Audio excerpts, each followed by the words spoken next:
Good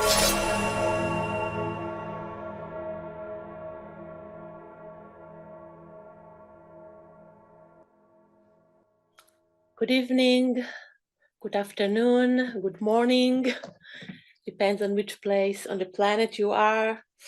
So we have people from Israel, Australia, USA, Germany, Egypt, New Zealand, Canada, France, Nigeria, Ecuador, Norway, Spain, Kenya, Guatemala, England, Switzerland, Ivory Coast, Mexico, Belgium, Italy, Republic of Congo, Argentina, the Netherlands, Russia, India this week, Denmark this week, Brazil this week, Romania, and Portugal. So also very welcome to all the new students of ALMA School for Humanity.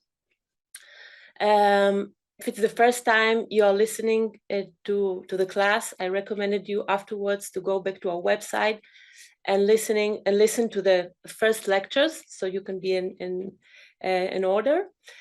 And today we have a very profound, long lecture, The Plan of Salvation of Humanity. So just my usual prayer before a conference, and then we can start. Lord, open my lips, and my mouth will declare your praise. Amen. So there is a lot of suffering all over the world. And why precisely now this suffering is reaching new heights in all countries, all nations, and also intensifying for every one of us. So the answer is that we are suffering because we lost the connection with our spirit, with the laws of creation, with God. And I'm not speaking about religion. We are suffering because we lost the understanding, completely oblivious to the real reason we are here on earth. And this suffering in this moment is intensifying because we are in a moment of a cosmic turning point in which all cycles are closing. Humanity as a whole and each and every one of us will reap what we have sown during many reincarnations. This is the time that different cultures, prophecies, and revelations refers to as the end of days or the days of the final judgment. So now when people are hearing the reason for the suffering, they usually say, but I'm a good person, I didn't hurt anybody, so why should I suffer? Or they say, but I believe in God, so why should I suffer? And then they ask another question, why does it seem that the bad guys actually is faring very well in this time and they are not suffering? And the obvious question, why does God not intervene in all this suffering? And the last one, is there any plan of salvation? Is there any way of getting out of this suffering? And this lecture have 5 parts. It's a long lecture. And I hope that once you heard and processed all the parts, you will have the answers to all these burning questions. Okay, so let's start with part 1. The part 1 name is the different souls that live on planet Earth. Okay, the world's population is currently stand at about 8 billion people. Spiritually, it can be divided into 7 groups. We will define each group and describe the human souls that belong to each group. And as we do that, your task is to look inwardly, make a little test, and figure out to which group you think you belong. Okay, we have 7 groups. So let's start with the first one. The first group is the Luciferian souls. And what characterizes this group, okay? This group of souls, they serve Lucifer or Satan consciously. They have a strong willpower and they occupy key positions in politics, the media, science, the arts, and the various religions. They hate humanity. What is their purpose? Their purpose is to lead to the annihilation of most of humanity and to exercise total control over those who remain. What are their strategies? Well, they have very, very brilliant strategies of which we must become known, causing the disconnection of man from his spirit and from God, and chaining him to the materialistic world, which is actually the prison of the matrix. Here it is very, very important to understand something. Every person who have a consciousness level which is material, in other words, he cannot perceive anything beyond the five senses, actually is a slave of darkness, and he is in a prison of the matrix, even if you go to demonstration, protest, and social media against the New World Order, or whatever else. Okay, material consciousness, it means that we are prisoner in the matrix.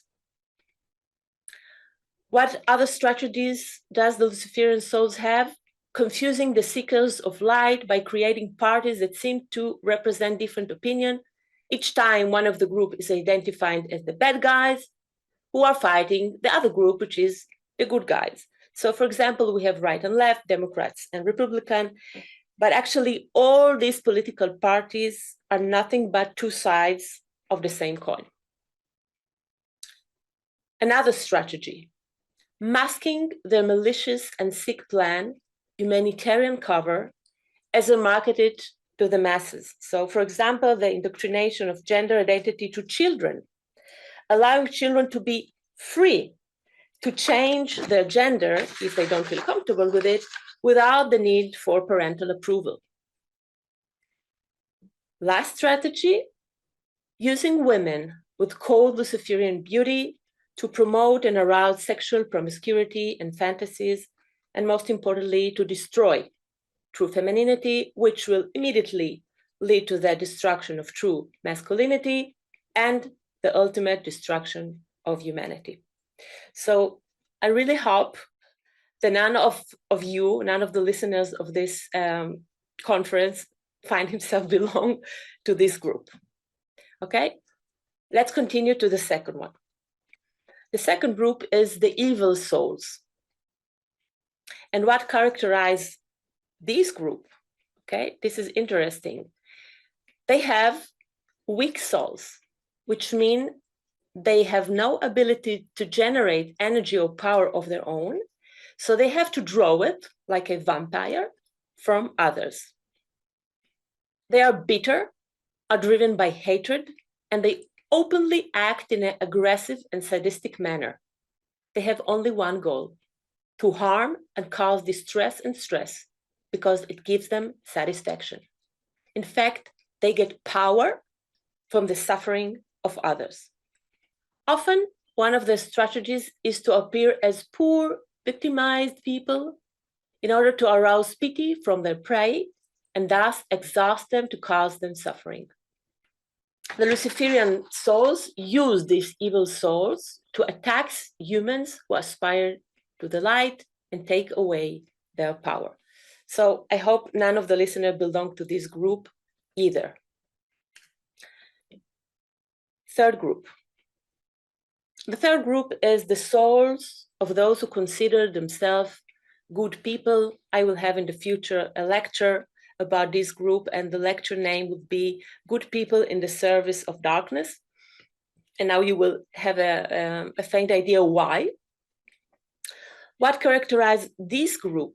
Okay, this large group consists of people for whom it is very important to be appreciated and loved. They want others to recognize and admire how good of a people they are. And they are always nice and kind because it is very important for them to gain recognition and to receive applause. That is, the soul belonging to this group are sure that all their actions are for the benefit of others, but in fact, what is really important to them is only themselves.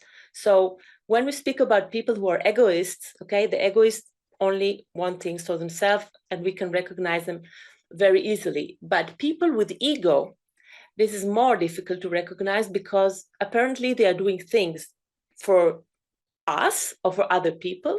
But if we look at them with our intuition, we can see that actually they're doing things for others in order to get recognition, and it's actually doing things for themselves. What else characterizes this group? They like to accumulate knowledge so they can show off that they know a lot. Therefore, if suddenly they may lose appreciation or be forced to admit that there is something they may not know, they will insult and attack those who have higher knowledge than they do. They like to refer themselves as a new future of a more human humanity. However, in practice, these souls take concepts from the light and adopt them only for the earthly dimension. And thus they promote the legalization of everything that is sick as the new lifestyle of the modern man. In the name, for example, of freedom and justice, which are concepts from the light, this group promotes, for example, feminism and equality between the sexes, okay? Although they are equal but different in nature. They promote sexual freedom, which is nothing more than promiscuity because the spiritual connection is lacking. They promote the legalization of drugs, which further numb and deaden the mind, especially of young people. Do the worst thing, that the elimination of God and the divine power as the only power that can bring healing and change. Also this, the elimination of this power. And also something that we will speak a lot in the future, the preoccupation with emotion, which is the most dangerous distortion, as people fall to the illusion that this dealing with emotion all the time is the higher inner work. They confuse between spirit, intuition, and emotion. We will speak about it in further lectures. So those who awaken to the lies of the matrix, also belong to this group. They think they are fighting for the light, but actually they are soldiers of darkness because they are fighting only for earthly things. As we said before, as long as your consciousness is only focused on material things, as important as they may be, you are soldier of the darkness. So if people are fighting only for money, for health, for democracy, they belong to this group, to the people who feel that they are good people. And paradoxically, these souls also aid the Luciferian souls because anyone who is only occupied with materialistic things actually strengthens the matrix and bind himself to it. So to what does we can compare it to an unhappy marriage, and they go to therapy and they speak only about earthly things, okay? The husband promised he will help in the house and with the children. The woman promised she will not use too much the credit card, and love will not come and harmony to this couple because as long as they cannot solve the inner connection, if they don't have inner connection, they cannot solve the problem by only dealing with earthly things. So sometimes these kind of people who belong to this group, they have a longing for something higher, for truth.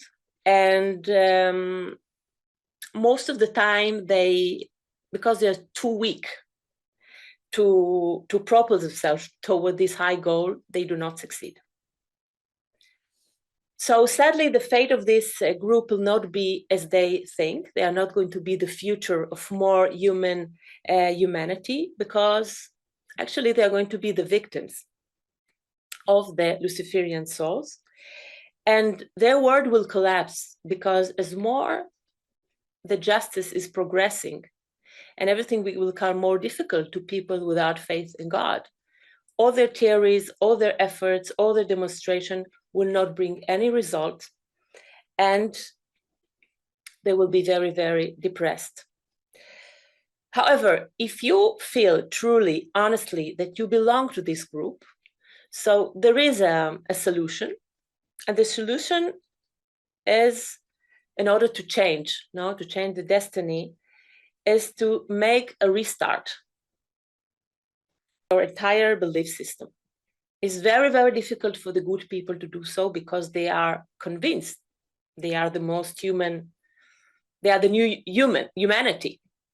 So they need a lot of humbleness to say, okay, I put aside all the things I thought that they are the truth. This movement is very, very difficult, but it can save people. And at least for a time, I'm opening myself to something new. This is the remedy for the people who belong to this group. Okay, so let's go to the fourth group.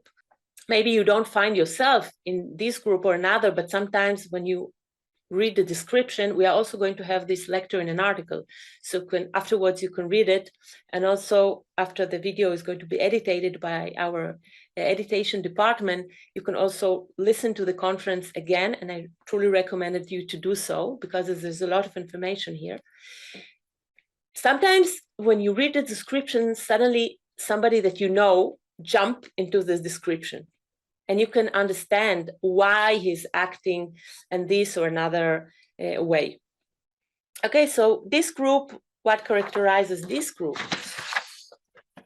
The intellectual souls bound to the material world. They are neither bad or weak, but they are considered spiritually indolent because only their intellect is active, which in many cases is brilliant. Their motivation and ambition are material and earthly for the benefit of themselves and those they love. And their slogans are, you only live once, and here and now.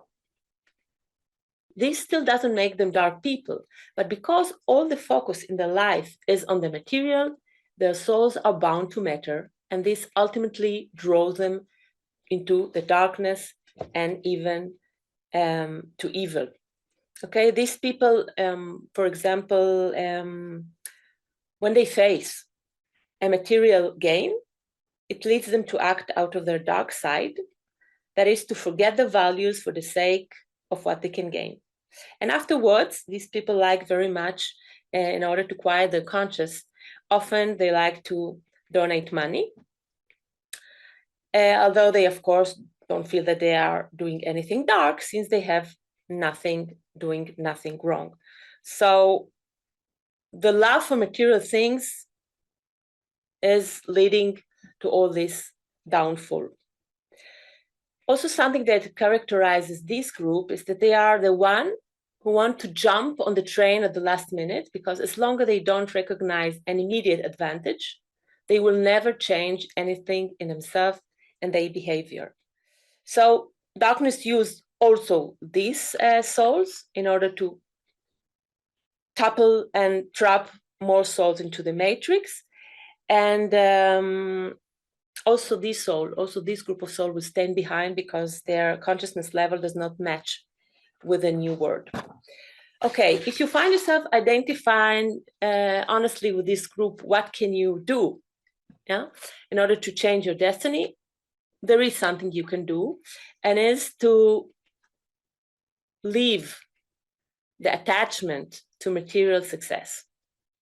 It is very similar to the man who asked Jesus, "Teacher, what good thing must I do to get eternal life?" I don't know if you remember it. It's in Matthew chapter 19, verses 16 to 22.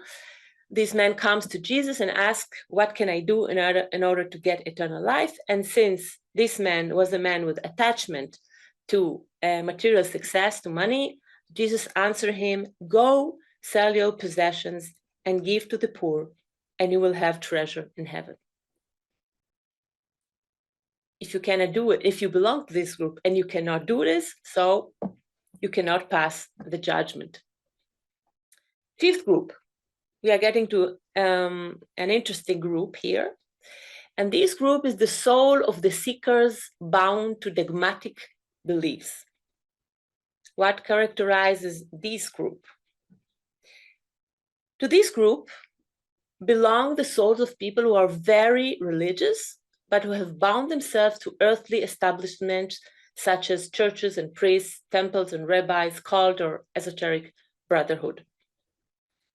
They're really sick all these people, they seek the connection with the light, but they are unable to perceive spiritual happenings because their intuition is blocked due to blind obedience to the rigid laws and customs. Even if sometimes their intuition manage to break through the rigidity, they immediately suspect that this must come from the darkness, because their feelings, which are controlled by the rules of the dogma, tell them something else. To this group also belong the group of the New Age,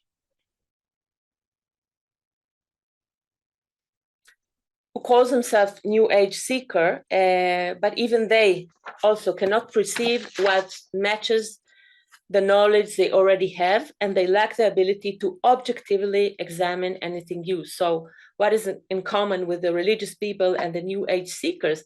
That they are not open to something new. They think what we believe, our belief system, is the right one, and they cannot, and they don't want, and they also cannot examine objectively something new.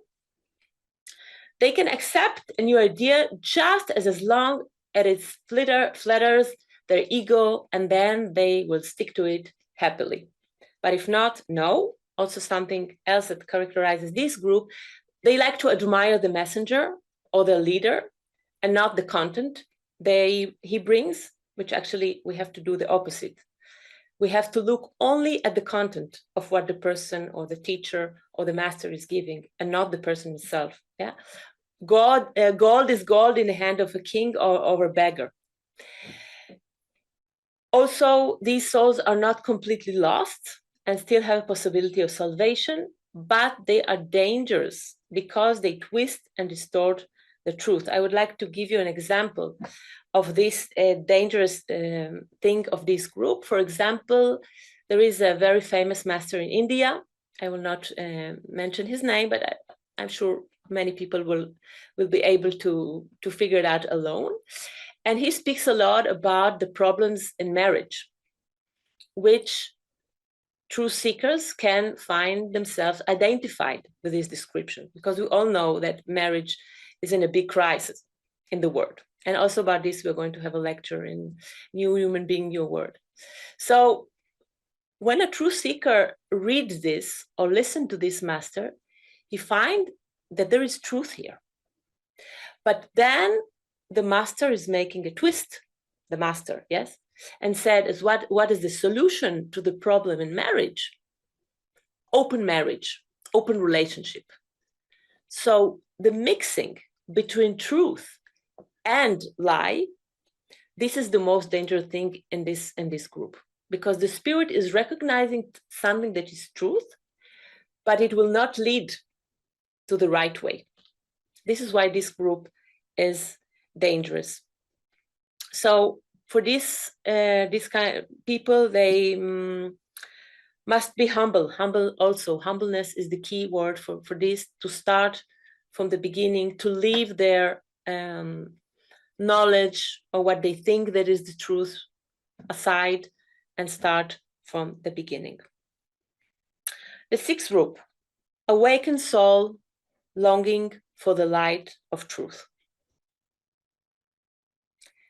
Actually, this group they are the true seekers among mankind. And what characterizes this important group? They are definitely not perfect souls. They are still required to atone and make amends for past mistakes, but their spirit blazes in search for the light and strive upward. They have not lost their connection to their spirit. Their intuition is still alive. Therefore, they still have a connection to the spiritual sphere, also known as heaven. They can be easily identified by one characteristic. They refuse to be attached to earthly material things, such as to people, to power, to influence, or material possessions. Hence, they are prepared at any given moment to leave everything behind them for a higher purpose, even if physically and monetarily it will be to their determined. It is also meant that they can leave behind opinions, beliefs, and knowledge if they find something higher. They are also honest and pure. That is, they don't lie, scheme, or deceive. So compared with the world population, this is an extremely small group, speaking about only about a few millions in the world. But however, this is the reason that the light maintain our Sodoma and Gomorrah world. We are in a situation which is much worse than Sodom and Gomorrah. And we are not going through destruction because of these seeking souls. And if you listen to the first lecture of the Alma School for Humanity, when we opened the school, I said that the target audience of our school is exactly these people. So if you are listening to this description and honestly you find yourself in this group, you are very welcome and you are in the right place. The last group, the seventh group, the spirit of the 144 called ones. So what characterizes this group? First, I have to tell a story. The book of Revelation is the book which is found in the New Testament, and it describes the events of the end of days and the day of final judgment. And there it tells us the story of 144 human spirits which bear the seal on their forehead. And these are the spirits of the called ones who made a vow to reincarnate on earth during our time, the final judgment, and to serve God and mankind who can still be saved. These spirits were prepared for their calling for hundreds and thousands of years. And through the vow they made, they are already connected to the light of truth and only need to regain their memory of it. Each of them has an army of helpers and guides from the beyond, as well as special protection, so they can fulfill their calling. Now, the fate of the world and the fate of humanity depends on these spirits. They are the leadership of the light for humanity. They are the one who are responsible for the fulfillment of the salvation plan from the light to humanity. And you must understand that God does not save anybody personally. Salvation plan, okay? God never ever save anybody personally because divine justice is conducted automatically according to the laws predetermined and created at the beginning of a creation and not personally by God. Okay, so God is not going to save us personally. Also, no political or religious Superman will come to save us. This also will not happen. So, what is the path of the light? The path of the light was always the same, to send us messengers who bring us the plan of salvation. And the plan that the messengers are bringing, afterwards we're going to speak how we are going to recognize them. But the plan is always not a waving a magic wand, no, as a demanding plan, which demand each of us to determine and courageous alignment with God's laws and creation. And also we must go through a severe purification of everything which is not pure and distorted. This is the plan of salvation. It's not hocus pocus. I don't know in English if we can say hocus pocus. In Hebrew you say hocus pocus. It is not. Okay, it's not God personally. It's not a leader. It's not somebody who will come and change the world. As we must change ourselves in order the world to be changed. And Alma School for Humanity state's goal is to seek out these spirits, these powerful spirits, all over the world. I'm very happy that we have so many people for so many countries. Really, truly, it's beyond any expectations of all of us here. But this is our goal. We are calling them. I'm calling these spirits to wake up to their powers, to wake up to their mission, and to stand and serve the light as they promise. So they are the fate of humanity, and they are on them, yeah. The fate of humanity, which still can be saved, depend on them. Okay, so please remember these 7 groups, because we are going to speak about them as we are continuing with the lecture. Let's go to the second part. Remember, we have 5. We are at number 2. The school of planet Earth. So let's imagine that, actually we don't have to imagine, this is the truth, but we come here, we are spirits, we come here to this earth in order to do one thing, to develop from a state of unconsciousness to conscious. We can look at all the things that are happening in our life in the several reincarnations as a school for humanity and a school for our spirit. And the goal of this school, like any other school, is to graduate. And to graduate means that we can go back home to paradise as conscious spirits. It means that this place, even if it's beautiful for some of us, it's not our final goal. It's only a school, it's only a station. This is how we should treat everything that has happened to us in this life. Our goal is to go back home, and home is paradise. But we can only enter the home if we are conscious, if we experience, if we are having knowledge, and we become mature, and then we can come home. Okay, so in this school, the creator put a law from the beginning of the school, and the law is that every student, every spirit have a free choice. We are learning through free choice. And the free choice is we can choose to develop close to the light. It means that we recognize that the material world is not our home. Okay, so we are not in the matrix. We don't have only material earthly consciousness. And if we remember this, it means that our senses, beyond the 5 senses, the intuition is open. Our development is going to be fast and blessed. But we can also choose to be tempted to move astray from the light toward the darkness. Now, darkness is not bad, it's not evil in the beginning, okay? It's just far away from the light. And when we are far away from the light, we start to forget why actually we are here. This is what happened to Adam and Eve in paradise. You remember this story?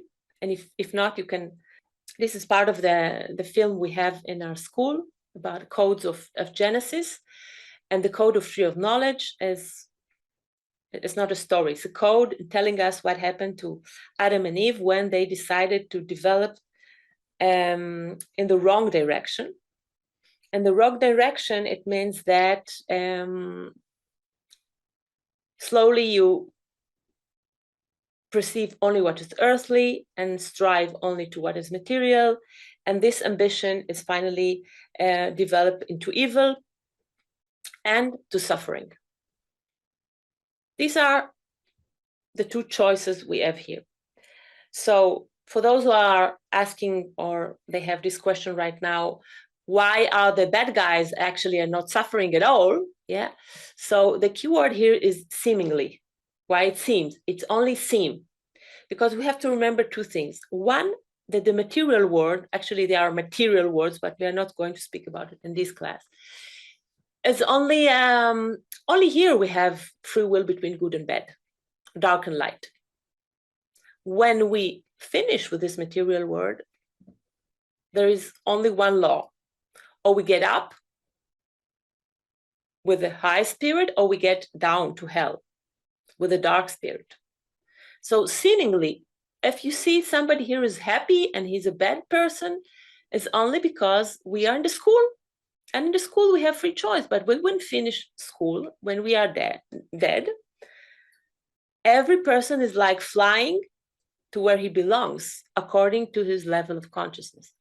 And second, the fact that we are defining happiness only according to how much money this person have or how much vacation he could take is only because we perceive and define happiness according to materialistic point of view. Actually, these people, if you look at them with intuition, they are not happy. They don't know what happiness is. And this is why they need all the time to accumulate things, to buy more things, to eat more things, because they are empty. So we should not be jealous at them at all.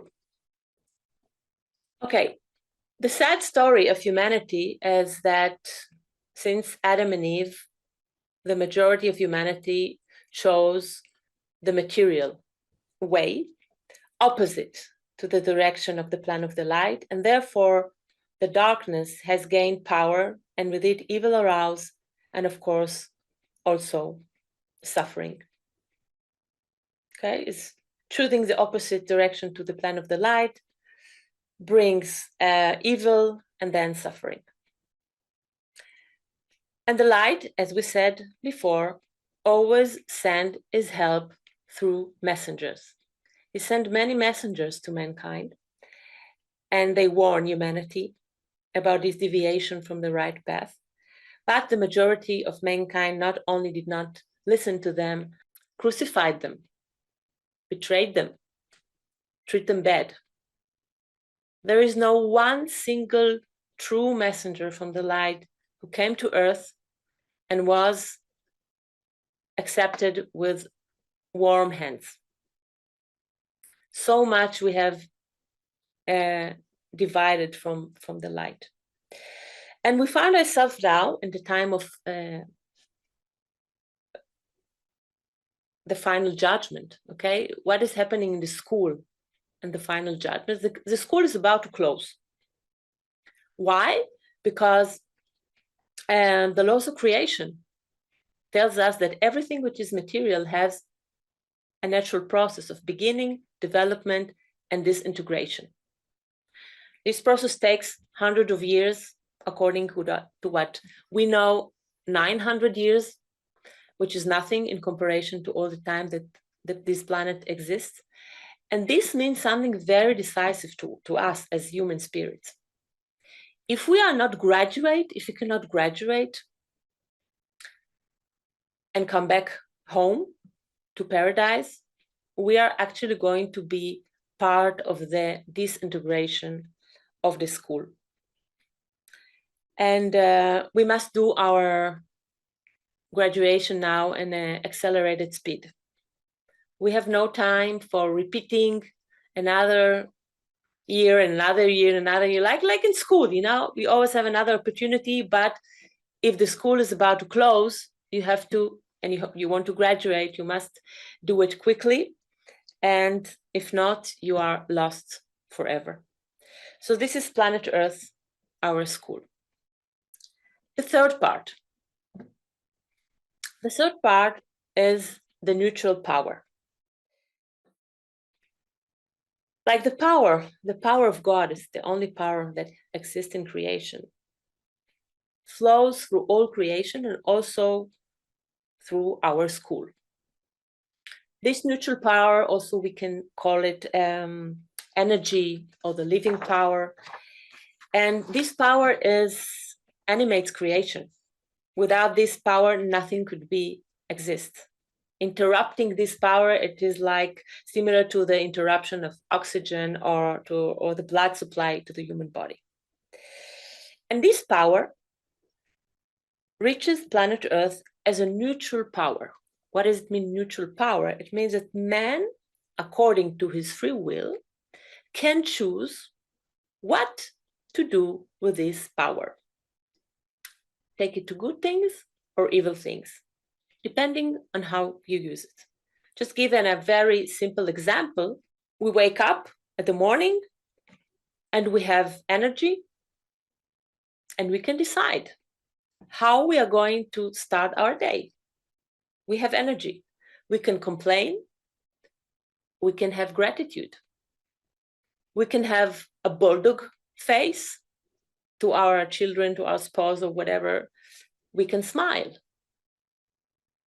Every moment we decide what to do with this neutral force that God is giving to us. So it's not about philosophy, it's about really daily life. What are we doing? What we decide to do with this living force that we all have. So I would like to read with you two verses from the Bible that for me they help me to understand like the two ways actually precisely that we should treat this power. So the first one says, "And you shall remember the Lord your God, for it is He who gives you power to get wealth."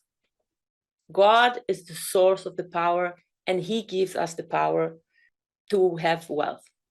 And the other way of thinking, the human way of thinking, the humans who are disconnected from their spirit, God, and the laws of creation, my power and the might of my hand have gained me this wealth. So if we have the first consciousness, we have blessing.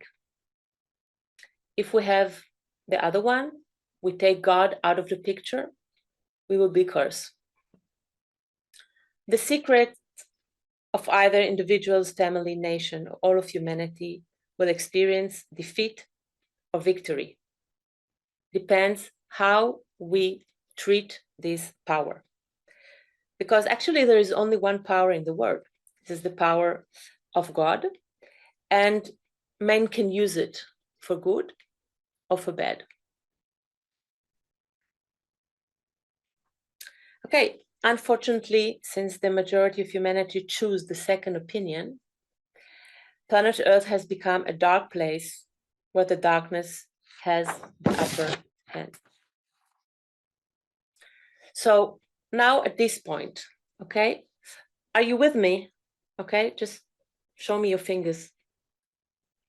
Okay, good. I would like to see more fingers. Good. More faces. Great. New faces, old faces. Good. Okay, so now let's go back to the first part of the lecture and focus on the two groups. Okay, the Luciferian souls, they are at the beginning, number one. Okay, and the seventh group, the spirits of the 141 called Swan. What is the main problem of humanity today? The main problem is that the camp of the darkness is strong. Yeah, the camp of the darkness is number 1 and 2. And the camp of the light, number 6 and 7, is weak. Yeah, we can all see it clearly. The world have more darkness than light. The camp of the darkness, the Luciferian souls and the evil souls, they are united, they work day and night to fulfill their plan to destroy humanity. The darkness, by the way, is not ignorant. The darkness is very familiar with the book of Revelation. The darkness knows the plan of the light, and it knows the laws of creation and how they work, and thus with scheming, elaborated strategies, it distorted and uses them to its own benefit. Just to give you a quick example, Hitler, he knows about the 1,000 years of kingdom of God. He distorted it to 1,000 years of the Reich. He took the cross, which is a symbol of truth, distorted it to the cross of the Nazis. In our days, I'm sure many people know the book The Secret. The Secret is a book who sells millions of copies in the world, speaking about the law of attraction of homogeneous species. And this is law in creation. It's one of the most important laws. But this book is teaching only how to use this law in order to get material benefit, material and earthly benefit. So the darkness is not ignorant. Most of the people are ignorant, but the darkness is not. The darkness know the plan of the light and has distorted it to its plans. Now, when we look at this image, we ask ourselves, why does anyone know the plan of the light? We know the plan of darkness, yeah, the globalism, the New World Order, Agenda 2130. Why does anybody in creation in the world know about the plan of the light? Yes, and the plan of the light, I don't mean participating in protest and demonstration against the darkness and reacting to its moves. Yeah, because every time we are reacting to the enemy's moves, is like a game of chess. And if you play chess, you know that whoever simply reacts to the opponent's calculated moves will surely lose. Okay, so I'm speaking about something else. I'm speaking about a complete, comprehensive plan that unites people behind it for a common goal. Let's go back to our 7 group, okay? Why do people all over the planet not know about the plan for the salvation of humanity? How is it possible that it seems that the camp of the darkness has more power than the camp of the light, when the light is the source of all power? The answer is that the darkness managed to develop very sophisticated strategies to help it, not only lure and topple all of humanity into its trap, but also draw one of the best and strongest power in creation, the power given to the cold ones. That is, that the main problem of humanity today is not the strength of the Luciferian souls, but the fact that the cold ones did not awaken to their mission. Therefore, they are not aware of the power at their disposal, and they do not use the power given to them for this purpose. This is the problem of humanity in this moment. That group number 7 are asleep, or worse, gave their power to the Luciferian souls. Okay, let's see something very, very interesting, something that really came to me. Many people in the world, especially if they belong to the awakened one, the one who protests against the governments and the New World Order, globalists, etc., when they see this image, they think it belongs to the darkness. Even our logo of Alma. So many people in Israel ask, why do you have this triangle? It's a symbol of darkness. But no, it's not a symbol of darkness. It is a symbol of a light that the darkness distorted to its plan. So I would like to give you this example so you can see and you can experience how the dark take the plan of the light and distort it. Okay, so originally, let's speak about this symbol is a holy symbol. This pyramid with one eye is a holy symbol, belongs to the light. And according to the light, we have Trinity. Yes, we have God at the top of the pyramid. And God is working in his creation with 2 forces, with love and with justice. And here it is very, very important to mention that divine love and justice are not aimed at what is comfortable and pleasant for man, but toward what benefits his spirit. Love and justice are 2 arms, which purpose is one: to lead man and humanity toward their highest goal. This is, for new students, I think it's a very, very big switch to listen to this. And we can compare it to parents, okay? If we have children, we want the best for them, yes? Okay, sometimes the best for them is a soft approach. But sometimes the best for them is clear boundaries. And this is how the power of God acts in creation. If we as humanity cannot understand the soft approach of love, remember, the goal is what is benefit the spirit, not what is comfortable for us. So then there is no other way than using the clear boundaries, which is justice, which is severe justice. Okay? But this is the pyramid: God, justice, and love in the light. And then it is also very important that in the light, the pyramid is in this order, okay? According to the light, the higher a person is, that is, the more developed his spirit is, the more power he has, the more he has to serve those people who are below him. Okay? The more we have, the more we have to give. Okay? I'd like to tell you a story. At the time that I was living in Argentina, I used to give live seminars, Gym for Life seminar. It was a day, 8 hours or 10 hours that I'm on the stage giving the seminar. And at that time, I also was giving private sessions. And one day, a woman was coming to see me for a private meeting.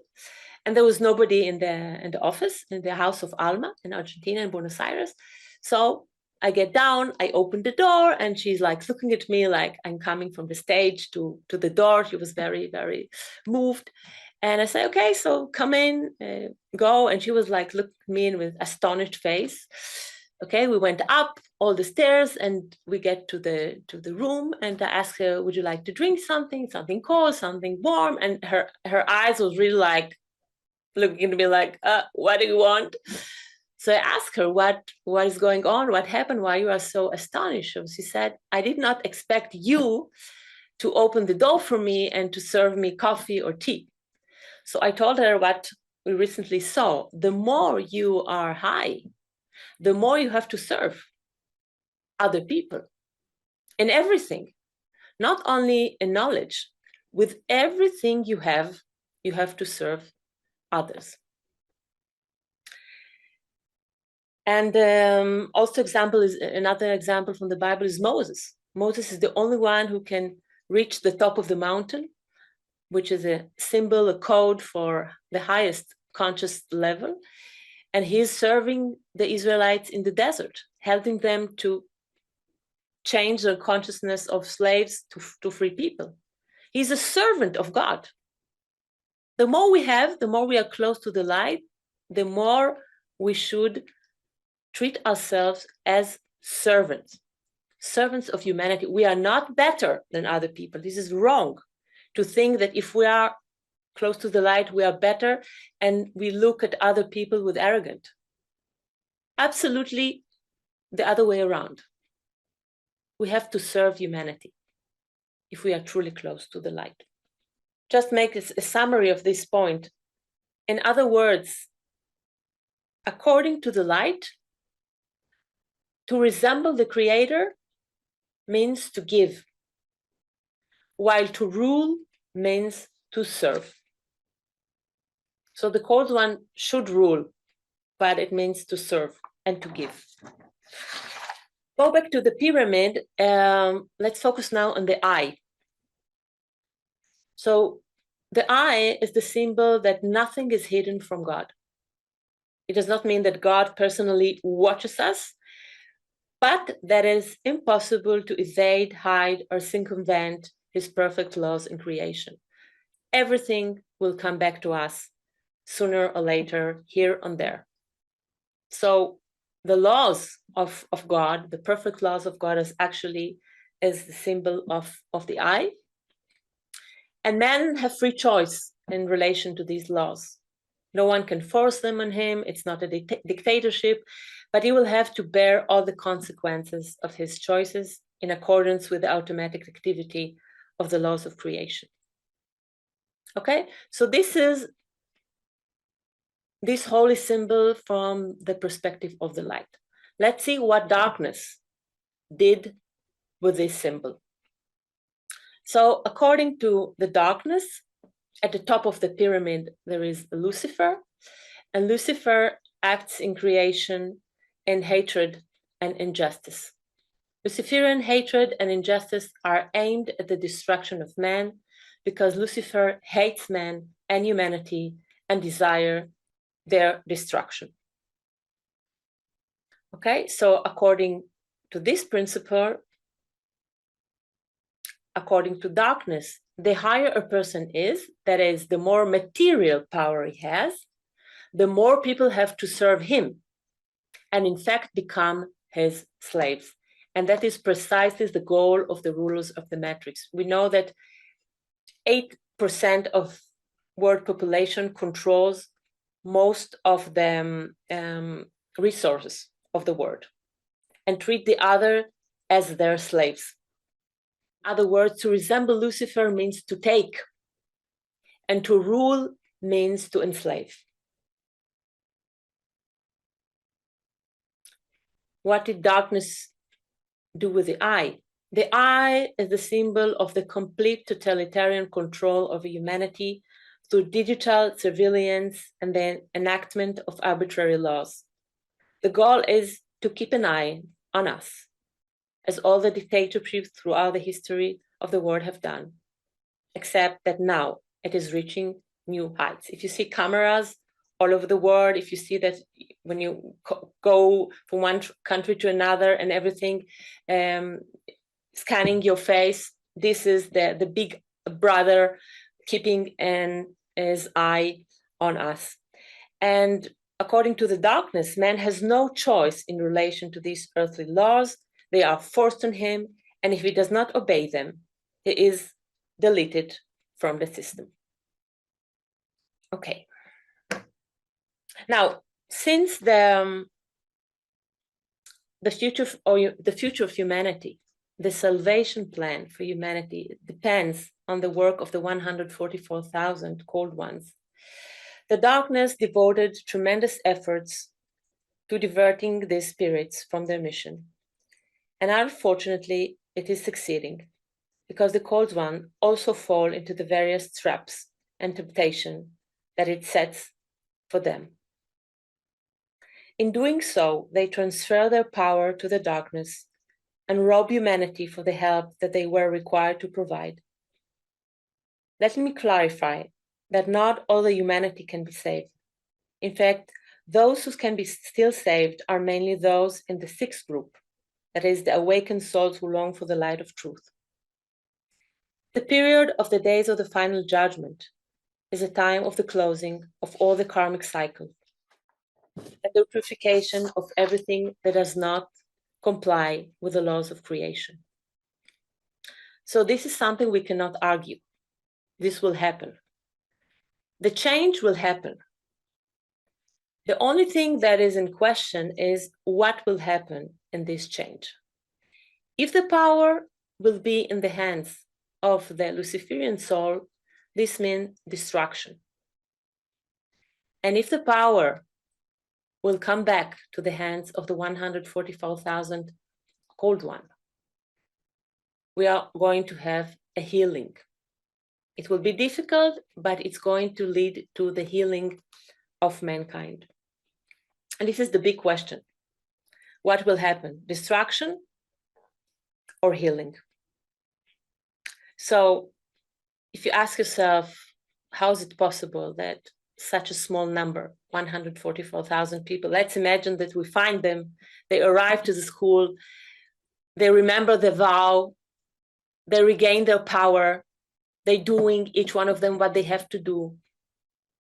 And if you really belong to this group, the only thing that is interesting you in this life, every day, any moment, is only to serve God.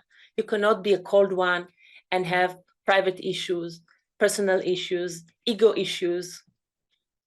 You serve even when you sleep. You don't find it too much, too hard, too difficult. You don't have a desire to do other things. Nothing can move you from this goal. This is the only thing you want, to serve God. So let's imagine. What is imagine? This is the reason this School for Humanity was established. And I have a conviction that we are going to find them. And we are going to warn them against all the trumps of the darkness and help them to fulfill what we promised. But sometimes people are asking, yeah, but we are 8 billion people. And you are speaking about 144,000. This number is very small. But then you have to remember the power of each cold one is similar to the power of a volcano or atomic bomb in comparison to an ordinary person that holding in his hand the power of a light or a candle. So destruction or healing, this is the question. This is our choice as individual and as humanity. Therefore, the goal of Alma School for Humanity is to find these human spirits, help them remember their vow and fulfill it. Because if they fail, the world will fall. Only then, when this circle starts to function, they can start to influence the 6th circle, which is the circles of the souls who are longing for the light. And when this circle is established, we can start making the centrifugal force moving and affected other people, which the will is awakening them for the light. And then we will simply defeat the darkness. This is the plan of salvation. Part 4. The war on consciousness. Today, humanity is in the midst of a war on consciousness. He who controls the minds controls people without having to fire a single shot. And the darkness controls the minds of most of humanity through the communication system of the matrix. Mainstream media, press, television, radio, just look at the name television. Tell a vision. They are telling us a vision, and we believe this is the vision. And then they have electronic media, cell phone, computer, social media. I call all of them mind stealers because they promote the shallow, superficial way of thinking. And as Goebbels, he was the minister of propaganda and of the time of the Nazis, he said, if you repeat lies enough, people will eventually believe this is the truth. So the third war is the war of consciousness. Darkness controls the minds of most of the people. And the question is, what can we do in order to awake humanity from this deep slumber it is in? Why do most people fail to realize that actually they are prisoner of the matrix? Why does it make more and more suffering in order for us to wake up? Why can people open their minds and be receptive to something new? Maybe all of you had experienced this. You speak with somebody and you tell them, look what is going on in the world. The coronavirus, and we have all the nature disasters. And he just don't know what you're talking about. It seems like you are speaking with a wall. You know this feeling? Give me the hand. You know this feeling? You try, you speak, you try to convince, but nobody understands. Why they don't understand something that is so obvious? Okay, now in order to answer this $1 million question, I want us to make a a small guided meditation together. Okay? So look at this image. This is planet Earth that is surrounded by a thick and impenetrable layer of black clouds. And the light is trying to penetrate. Now you can close your eyes and just keep this picture in your mind while I'm doing guided meditation.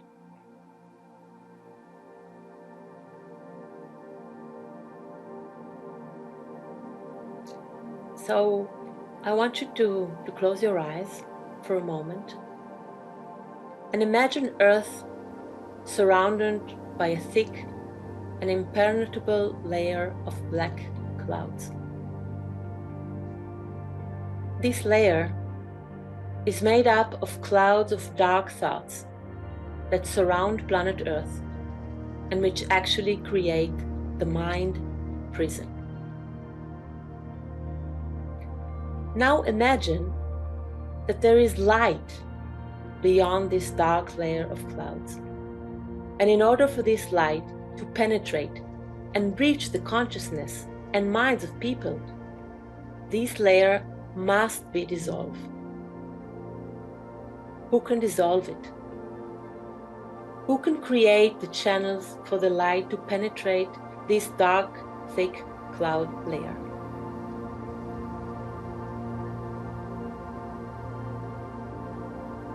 Now open your eyes and look at this picture.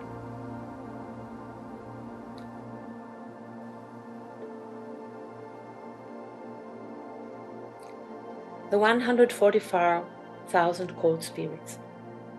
They can do it because they are already connected to the light of truth, and their power can disintegrate and melt away this layer.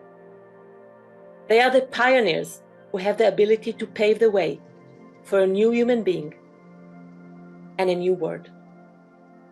Only when they exert their power, the centrifugal force will be able to begin to affect the awakened souls longing for the light of truth. And for there, it will spread to other groups and circles. And thus, the salvation plan for humanity will be realized, which is the ascension plan of the human spirit.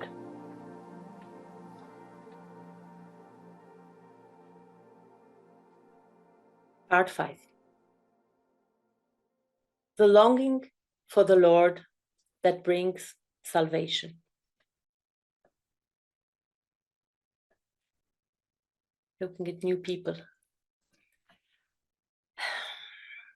Anyone who offers only earthly and materialistic solution to the sad state of humanity is a person imprisoned and confined without the walls of the matrix, which are built from an earthly and materialistic consciousness level. So this is not the solution. We are in the midst of a spiritual battle, not political, not economic, nor medical. And this is why without the intervention from the light, we cannot win. Throughout human history, help and salvation came to us when we agreed to shallow our pride and raised our eyes to heaven, to the Lord, who always hears true prayer and sends his help to us. But the Israelites continued to groan under the burden of slavery. They cried out for help, and their cry rose up to God. This is how the Israelites were saved from Egypt.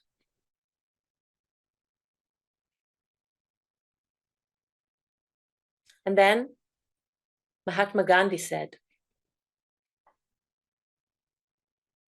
"My best weapon is silent prayer." This is how Gandhi led the Indian independence movement in the struggle against the rule of the British Empire. And Martin Luther King, the uncompromising fighter against racism, said, I believe that there is a creative personal power in the universe who is the ground essence of all reality, a power that cannot be explained in materialistic terms. History is ultimately guided by spirit, not matter. When there is no divine government, no absolute moral order, there are no fixed, immutable principles. Consequently, almost anything, force, violent, murder, lying, is a justifiable meaning to the millennial end. This type of relativism was abhorrent to me. So anyone who defeated darkness throughout history worked with the power of God, which is the only power that is. Therefore, we must always remember that it is not our strength and the might of our hands that will bring us salvation, but only God can give us the strength to be victorious. And as I said before, the light always sends us help through its messengers.